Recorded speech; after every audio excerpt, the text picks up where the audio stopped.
Hi, I'm Ken Rudin, and I lead the Growth Lab at Google. We focus on providing insights, best practices, tools, and services to help product teams optimize user acquisition, user engagement, and user retention.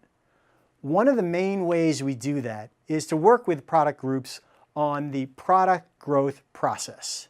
So what I'd like to do today is give you a quick overview of what that is, so you're familiar with what the tools are that are involved and why we use them and when to use them. Overall, the growth process has three main steps: understand, identify, and experiment.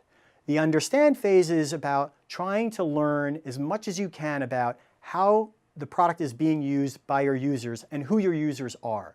So you want to look at things like, where are they coming from? Which channels are most effective? And you want to look at what features are they using in the app? And what is different between those who are retained and those who aren't retained? What are the different engagement levels you have, and so on.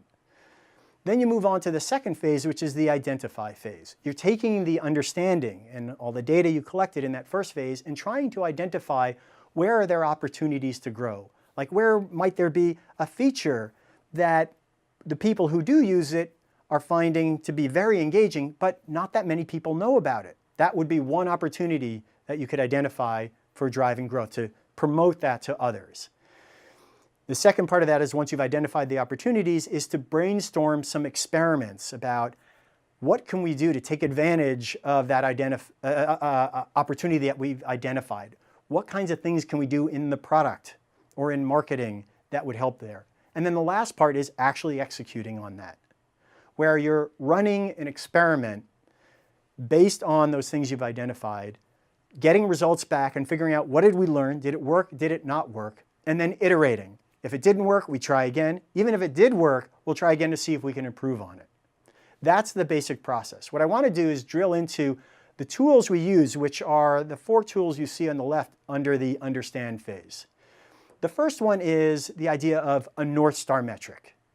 So it is the one metric that answers the question of, how well are we doing as an app? It's the thing that consolidates all the work you're doing and should reflect all of the different value that you're giving to users. So when you focus on improving user acquisition, that should also improve your North Star metric. When you focus on improving engagement or retention, that should also be reflected in the North Star metric.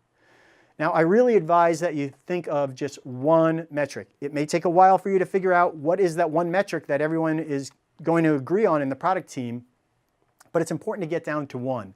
That really gives you a ton of focus and really helps you prioritize.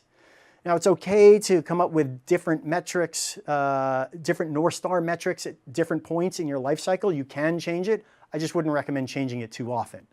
A couple quick examples of some of these North Star metrics. Like in Facebook, daily active users is their North Star metric. They're focused on building a community, and so what better way to measure it than daily active users? Airbnb, they're focusing on matching up people who have rooms to rent with people who want to rent those rooms. The best way to capture whether they're doing what they intended to do is measuring nights booked. For WhatsApp, it's about how many messages did they send. It's not necessarily about how many users, it's a communication app. So they want to measure how much communication is happening. And Medium is a place to read really interesting content. So they want to see how much reading of that content is actually going on. The second thing you want to focus on is identifying your magic moment. A magic moment is the aha part of using an app. It's when the user understands the value of the app. It's when they understand why they use it, what makes it different, and what kind of value it has to them. Getting users to the magic moment as quickly as possible is really key to retaining those users. And I want to make sure that we don't think that coming to a point where they're an engaged user is just nothing more than onboarding a user. Onboarding a user is a very important part of this overall concept of activation. But activation goes beyond that. Activation is not just they've created an account or they've uploaded some photos or whatever it may be. It's they are now what we would consider engaged. So it can take many uses. It can take many days or many weeks even to have a user in a fully activated state. The key to getting them fully activated is how quickly we can get them to the magic moment or magic moments. You can certainly have more than one within your app. The next two tools I want to talk about are user flows and growth models. And I'll get to them in a second, but I want to talk about why we build these tools. There's three main reasons.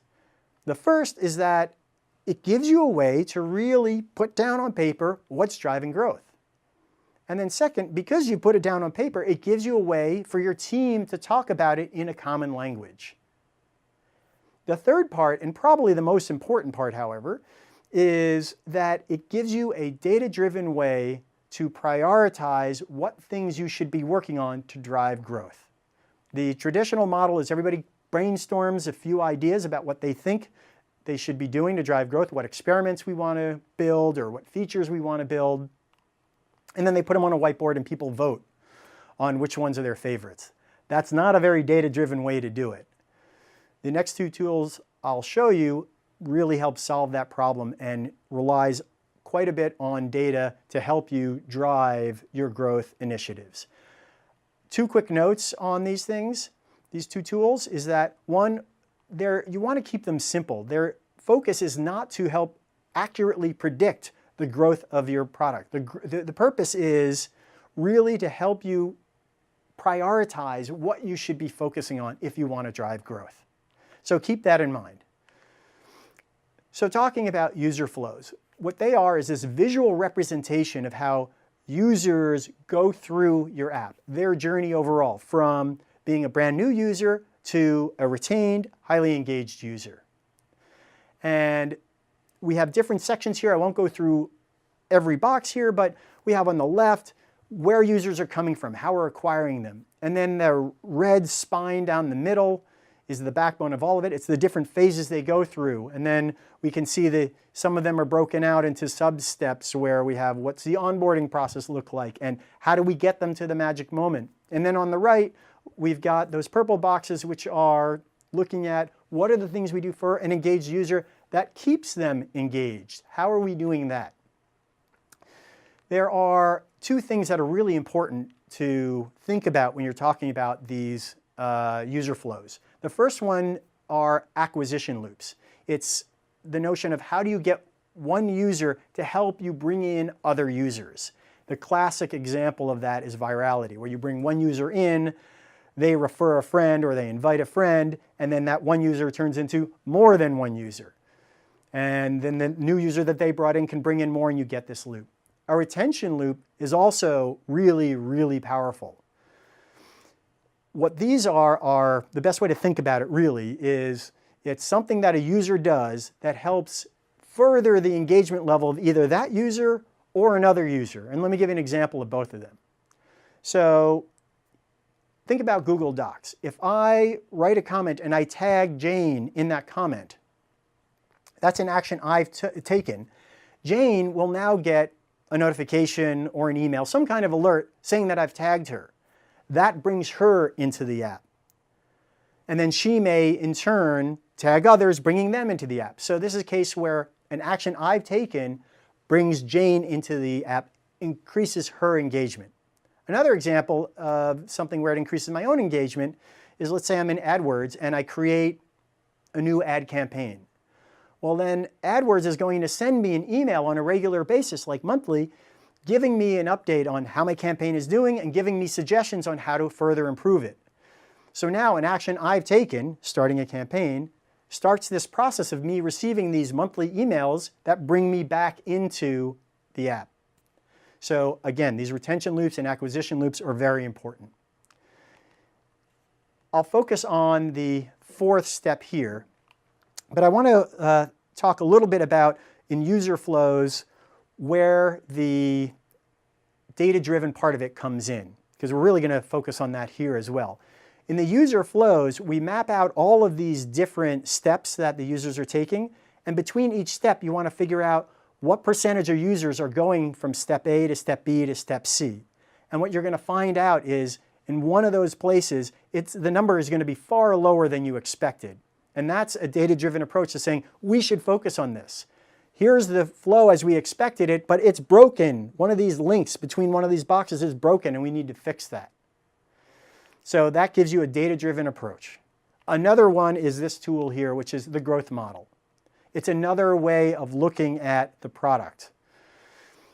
On the left, what we've got is an outline for your growth model. You start with what is your North Star metric overall. That's kind of your output of this whole formula that we're going to create here. And then what you're thinking of is, well, what are the inputs that affect that output? So in the example here, we've got daily active users, and one way to slice that is to what the inputs are. Well, it's the number of new users we got today plus the number of return users. I can take new users and further break that down another level or two, and I can do the same with return users. That gives me an overall view of what are the different levers that I've got in my growth model overall that affect my app and affect my app's growth. Then what we do for phase 2 of building a growth model is we actually convert it into a spreadsheet. We take the outline on the left and map it directly into a spreadsheet, because the left is really just a formula, and we can take those formulas and put it into a spreadsheet as you see on the right. The advantage of then taking the second step is once it's in a spreadsheet form, I can then put numbers against it, and then I can extrapolate those numbers out. So you can look at, well, what are my conversion rates for clicking on a particular notification, or downloading an app, or responding to a request in the app to do something. I can put all those numbers in there, and if I don't have the numbers, well, at least for now, think about what you want the numbers to be, or what you think is a reasonable guess of what they are or what they should be.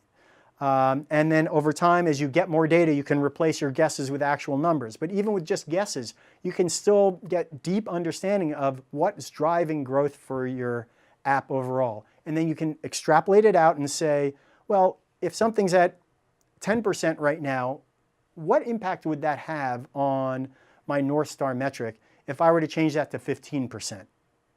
And I can look at multiple things that I could change, multiple levers in the spreadsheet, and say, well, if I increase this one, what impact does that have on my North Star metric versus if I increase this other one, what's the impact? And compare the two.